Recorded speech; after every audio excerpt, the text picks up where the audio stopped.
Welcome to another episode of Better Business, Better Life. I'm your host, Deborah Chantry-Taylor. I'm passionate about helping entrepreneurs and their leadership teams get what they want out of business and life. On the show, I invite successful business owners and expert speakers to share their successes. They are open and honest about the highs and lows of business and also life as a business owner. We want to share those learnings with you to inspire you, but also to help you avoid some of the common mistakes. My hope is that you take something from each of these short episodes that you can put into action to help you get what you want, not only out of your business, but also your life. So, welcome to another episode of Better Business, Better Life. Today, I am joined by Ken Brickley, who's the CEO of MacroActive. And Ken has got this huge kind of experience, everything from working in large businesses like GE, right the way to starting his own startup. So he's got a huge amount of experience to share with us. Hey, welcome, Ken. Thanks for having me, Deborah. Hey, it's great to see you. It's been a while. I'm looking forward to when we can actually catch up in person again. I know. I can't wait. It's been a long time. Hey, Ken, would you mind, before we get started, could you share a professional and a personal best with me so our listeners can get a bit of a sense of the man, Ken? All right. Well, I think a personal is got to be my family. I won the lottery with my family, extended family around the world, and here in Auckland, New Zealand. I have two incredibly clever kids, incredible stepdaughter, and loving partner. I mean, I've got to listen. An extended in-laws that I love, and you can't get better than that. I think maybe best. I've been known to wake myself up laughing, so that may give you some sort of insight into like what goes on in my head. But that's a highlight. Professionally, listen, I love what I do.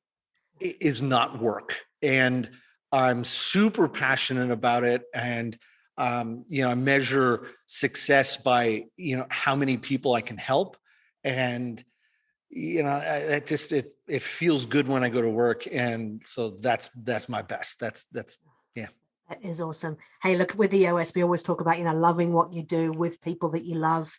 That's making a significant difference. It's already important. Cool.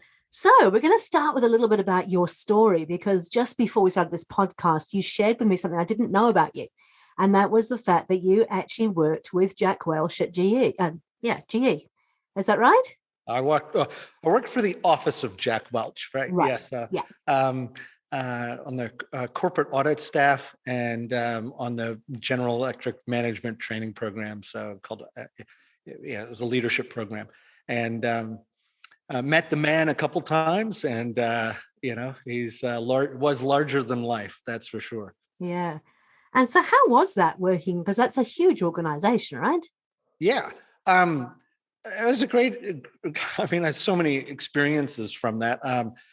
Huge successes, huge failures. It was as a 20-something-year-old at the beginning of my career. So it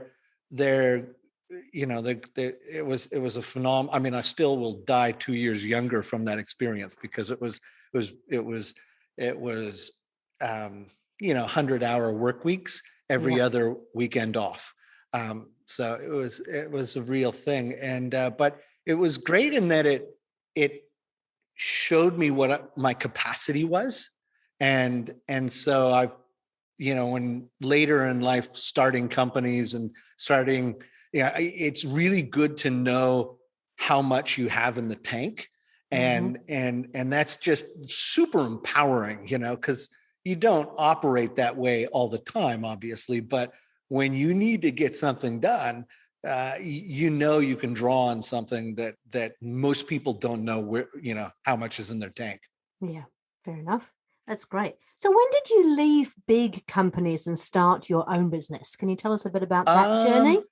Well, I mean, my journey, I think, is a good one. I mean, I sort of did the intrapreneurial route where I left big business. I was tired of spending 80% of my time convincing people to do stuff and only 20% of my time actually doing it.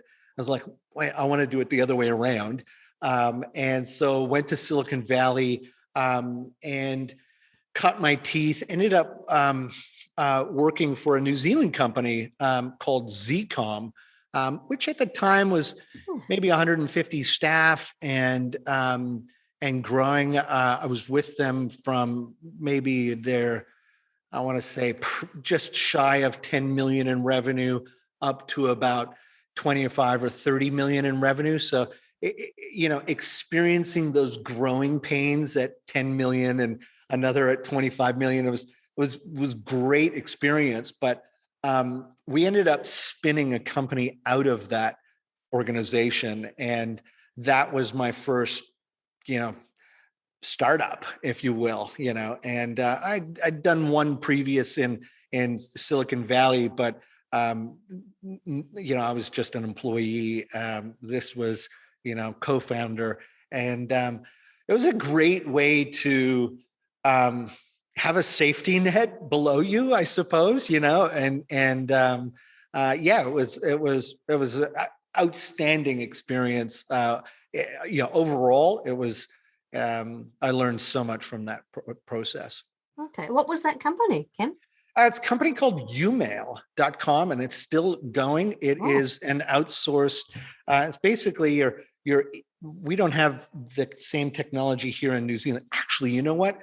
In New Zealand, it just became available on Spark, but the ability to read your voicemails and automatically sort of block annoying robocalls. And so as a tech that, you download an app called Umail in the United States. And I think we've got maybe, I don't know how many people they have on it now, maybe 16, somewhere between 15 and 20 million users. So yeah. Wow. Well, that's awesome. So that was your first, and as you said, you had the kind of a little bit of the safety net of being part of that Zcom spin out.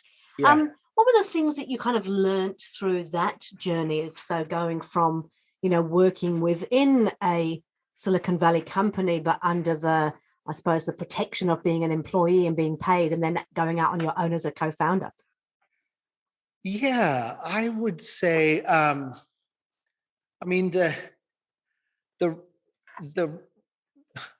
fast forward because I probably did it wrong a couple times, and then I've learned since then. But it's something that I see a lot of founders doing, and I see it a lot here in New Zealand. I see it in the States as well.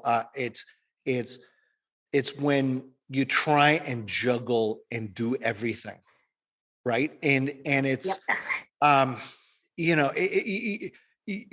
of your themes that you talk about is sort of overwhelm and mental health, right? Mm-hmm. And I got to say, like, mental health and physical health go hand in hand, but I got to say, like, better physical health you're in, obviously better mental state, but like the more you cannot do as a founder just getting started, the more headspace you're going to have to focus on the things that really matter. And, I sort of think in those early days of any startup, it helps if one thing I'll say, it helps if you have a business partner, like a co-founder. It really helps. It only helps if you truly divide and conquer. It only helps if you can truly trust each other. But assuming that those things, and those are big assumptions, but if you can get those right, it frees you up to, but even two of you might be focusing on, a day in the life might be, okay, I've got payroll, I've got taxes, I've got a shareholder agreement to write, I've got got bugs in my product, I've got kids that have to go to school, I've got a website, I've got to take a sales call, I've got my partner's birthday, I've got an upset beta customer, I've got a potential investor who wants a whole bunch of reports from me. Like, what? if I don't need it, if I'm not taking a round right now, ignore the investors. My CRM is sort of not working properly. I've got an advisor telling me that I have to get a trademark protection and patent, and Xero won't connect to my bank account. Like all of these things, you're juggling them all on the same. My advice would be like, the thing I learned was just like, you don't need a CRM on day one. You don't need an investor pitch on day one. You don't need to don't take the call from an investor if you're not in the process. Like all of these things are noise. Mm-hmm. Like listen, I'll put it to your audience to read The Theory of Constraints. Fantastic fiction book called The Goal by Eliyahu Goldratt. And the theory of constraints is, imagine a manufacturing line, and you think of where the bottleneck is in your manufacturing line, and you solve for that bottleneck. Yep. And what I will just say is treat your business, your startup the same way. Like ignore everything except the bottleneck within reason. Yep. And then when that bottleneck is solved for, it immediately shifts to somewhere else on the manufacturing line, and you immediately have a new bottleneck, right? And so then focus on that new bottleneck, but try as hard as you can to really just focus on those bottlenecks. And in the early days, that bottleneck is finding the sale, finding a customer who's willing to pay you, and then find another one to billing pay, and repeat that process, and don't try and boil the ocean, and prove that you have demand before you go invest incredible amounts building a product. That's what created the gray hair, and has helped us. Let's honestly turn this company into, had we applied for the Deloitte Fast 50 that just came out last week, we would have been number 18 on the Deloitte Fast 50. So, wow.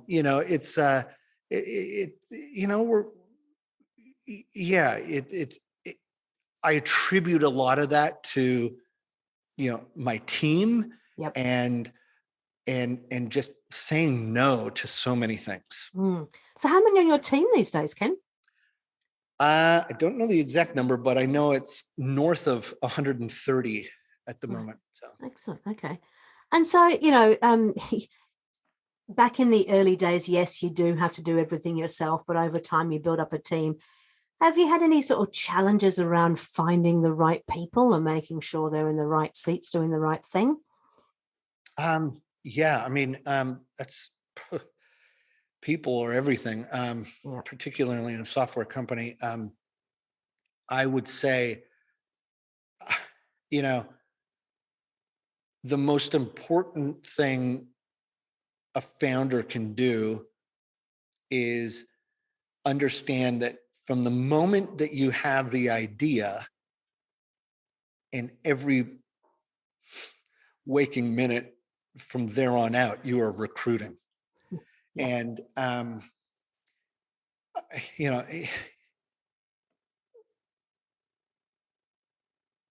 24/7 recruiting, and always trying to find people who are, your direct reports that you want on your, that will eventually be managing lots of people. Like, don't skimp there. Go after world-class talent is what I would say. Like, just dream big, and then go recruit them. And you know what? Here's one thing I think we've done well is we've been recruiting for roles long before we need them. Right. And that is, 6 months. In one of my direct reports, I knew I wanted that person in that role. Yep. And I knew I wasn't going to be able to afford that person. And I spent a year laying groundwork, having meetings, catching up, telling the story, giving an update, planting the seed, watering it, and just making sure it had lots of sun, and because I knew at some point we were going to need that role. It just wasn't appropriate now, but I set sights on key people, and then strategically sort of wound them in, to use the fishing analogy. And I think, hire world-class talent, because they're going to be managing the staff, and when you get them on your team, get out of their way, let them do their thing, and that's critical. It's critical. And you know what? The other thing I'd say on that subject is, world-class talent can, likely give you 8 hours a week that is as productive or more productive than 50 or 60 hours a week from somebody who's learning on the job, and so, and they may want the extra side job that gives more meaning to a career that might be seeing the end of its cycle, but they don't want to jump into something new. They want to test it out. Like, that is just such a smart way to try and attract the right talent out of large business or medium-sized businesses that are going to be, that this person would be perfect. Well, approach them, tell them your intentions. Anyways, it's just a great way to get, everything you can out of all you've got. Yeah. Perfect. So, how long has MacroActive been around for now? John Franich and founded the company along with Joseph Rakic about officially 6 years ago, but they spent 3.5 years prior iterating on the software that later became MacroActive. So we're, since inception, we're coming up on 10 years. Wow. Okay. So what have been the sort of biggest challenges that you've faced, being CEO in the business over that period of time that you've been there? What have been the biggest challenges or opportunities, even, either or?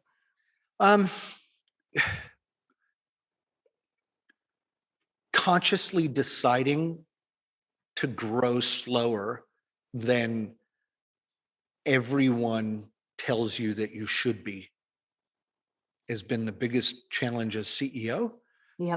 And I've struggled with it. I've sought a lot of counseling and guidance from mentors around the world.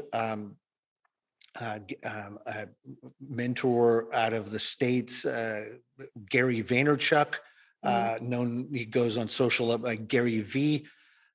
Spent a considerable amount of time with him in 2019 that really finally, like a Tetris board, sort of put things into place for me. But also, a number of people here in Auckland that I meet with on a regular basis, and don't be afraid to ask for help as CEO. It's a lonely job, and get counseling. Get from people who've done it. Like, be really conscious of who you're listening and taking advice from. Is another thing that I would say. I've had a lot of people in non-operational roles tell me that we should have been growing faster, and especially in some of the early years. I mean, now we have everything, like the concrete's been poured. We can build up. We're growing faster and faster now. And so that's exciting, and we're able to do that. But there were some inflection points where we started growing faster than we could keep up with. And a lot of non-operational people said, don't worry about it, just keep on going, and I'm really glad that we did it the way we did in hindsight, because we established a heap of credibility around our brand with our client base. And that goes on to help you. I mean, more than half of our business has come from referrals. And, we have competitors that have raised, 9 figures that are eye-watering. And yet day after day, we have new customers joining MacroActive and our sister company Affluencer. Why? Because, and they're coming to us from our competition. Why? Because we've taken the time to, grow at a pace that doesn't put our clients in the back seat, and that's something, we're really proud of. But to answer your question, is an incredibly difficult decision to make. Yeah. And what has been the consequence of, I mean, obviously you mentioned be able to do better customer service and whatnot. Has it had any negative effects to actually, stick to that decision and move forward with it? Yeah. I mean, it's, listen, thankfully we're self-funded to date. I mean, actually we've taken some internal rounds and made 2 acquisitions. And so some money came into the company via our second acquisition, but like no traditional VC rounds, right? Yeah. Had we been in that situation, I think there would have been a lot of pressure to just stick there. Our early years growth rates are probably not, on par with maybe your typical Silicon Valley company. But listen, in the last 3 years, we've averaged a growth rate of 120%. So not to be sniffed at. Not to be sniffed at. So, I mean, some years less, some years more. So, but it's still, it's still a growth rate that we're proud of. Yeah. Mm-hmm. Excellent. And from a CEO perspective, you talked at the very beginning a little bit about sort of potential overwhelm and getting stressed out. How do you deal with that in your role? Yeah, I mean, I focus on the bottleneck, and I have a line. I say, "Let fires burn," and it's okay if some fires burn if they're not on the bottleneck. But I think my staff knows when something's the bottleneck, because I give it a lot of attention. I'm sort of all over it. But yeah, I mean, I think that's the secret. It's the theory of constraints, and it frees up just so much mental headspace to be creative and think about non-linear forms of future growth. And so yeah, I mean, that's my job is 3 things. It's people, it's numbers, and it's culture. It's finding the right people. It's answering the question who, not how. It's making sure that people love where they work, and that we're all coming to work for the right reason. Mm-hmm. And then that there's enough cash in the bank and the numbers are right. So. And you make it sound all so simple. That's great. So throughout your kind of career, has there been one thing that has really stood out as a lesson? Because we talked before we came on the podcast about learning from our mistakes and how we take that forward. What's been that sort of biggest learning for you that you've now taken forward and would recommend people, do something different to make sure they don't go down that same rabbit hole? I've got 2 things. Great. One is and it sounds so overused, but boy, is it important. And it's just really understand and know and define your why. And my challenge to your audience is to ask themselves or try and write down a word, a single word that resonates so much with you that that word could answer the reason why you were put on this earth. Okay. And so it's going to be a different word for every person, right? But then really ask yourself, am I going to work and living by this word? and if you're not, you're swimming upstream, right? And if you are, it legitimately feels like you are swimming downstream. It is the coolest feeling in the world. And I have done both. And I can tell you hand on heart, swimming downstream is a lot easier and more fun. Much more enjoyable. That's right. Okay. It is profoundly impacted my overall happiness in life. And I recommend it for everybody. The second thing that, big takeaways that I recommend, huge takeaway is this. The core team that you start with, your co-founder or your first hires, make sure that your values are entirely aligned. Make sure that there are really clearly spelled out, like no asshole rules, like you gotta, and the reason I sort of say values is because it's like a marriage. I mean, like you're gonna have ups and downs, like that's gonna happen, right? And so just as in, a successful partnership or marriage, you're gonna have ups and downs. If your values are not aligned, when the downs come, and they will come, things are gonna wobble. And I just can say, like a cornerstone to the success of our company is, John and I are so aligned on those sorts of core values that, like, the reason we're coming to work is very clear, and we're super aligned on it, right? And it just has made the tough days just so much easier. It's like, okay, well, we got each other's back. And I'll tell you what, like, that alignment of values is it's one of the core ingredients, I believe, in building trust. And if you don't have absolute complete trust with your founder or your first hires, those people, like, it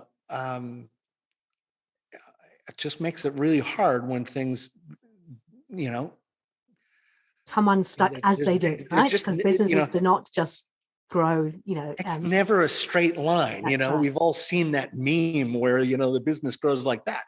And if you have a really solid foundation with those early people, it just makes it so. And here's the lesson. And here's sort of what I would do different in life is, like, there is a time where you might be thinking, listening to this right now, going, oh man, geez, I kind of know that person's not the right person, or or whatever. And it might be a thing where your shareholders, you're both in it together. I will tell you this, it's like, walk away from it. It's going to be another idea. Idea is 1%. Execution is 99%, right? It's like, if you guys are not on the same page, the execution is going to go wrong later on down the road, and it's going to be exponentially more difficult to unwind yourself when you've had investors and you've had all that kind of stuff. And it's just, it's like definitely, those two lessons, it's like, know your own why, define it in a single word. And then your partner, gosh, it's just make sure that you guys, you have a circle of trust that's unbreakable. Yeah, I think we're talking from the same page. I mean, as you said, it's just like a marriage, and in fact, often we spend more time at work than we do at home. So it's even more important in some respects that you actually do have that trust and that you share the same values. I've actually worked with clients where they've taken on board an investor because they needed to for the money. They didn't make sure the values actually aligned, and then as a consequence, you've got two parties pulling in completely opposite directions, and it's just not sustainable. Happens all the time. Yeah. So I think we've both been there as well, haven't we? Ken, that's been really awesome. Thank you so much. You've given us so much gold there. I've got at least 5 tips here for the listeners. Just from a finishing up point of view, tell us a bit about MacroActive. Tell us what your ideal client is like. Who do you love to work with? Right. Well, MacroActive helps creators in this new creator economy build a business and deliver essentially what are digital products via their own completely white labeled app. Think of it as like a business in an app. Yeah. And so we are a platform that enables those creators to deliver. We've focused very, very intentionally for the last 5 years on a single vertical within the creator economy, which is the health and fitness industry. We're now, years later, taking on different verticals, but the ideal client is someone who has an audience on social media and is trying to turn that audience into paying subscribers, but don't want to sell posts for money, which ultimately just degrades their influence, right? Yeah. They know they want to offer their own product, their own advice. And so our platform allows them to offer mindset, nutrition, and training programs that are highly individualized to each person. So if you have injuries or allergies, someone can provide a meal plan where meals with recipes that have ingredients that you're allergic to just don't show up to, but inside of their plan. But those plans can allow their customers to hit their goal. Goal might be lose weight. It might be build muscle. It might be get better at rugby. One of our clients is the ex-Welsh rugby captain, Sam Warburton. He has skills in drills, strength and conditioning, speed and agility, like all different types of programs can be delivered inside of his own app. And now, we have hundreds of thousands of end customers paying our trainers a monthly fee to get access to a program that grows and evolves as they grow and evolve on the program.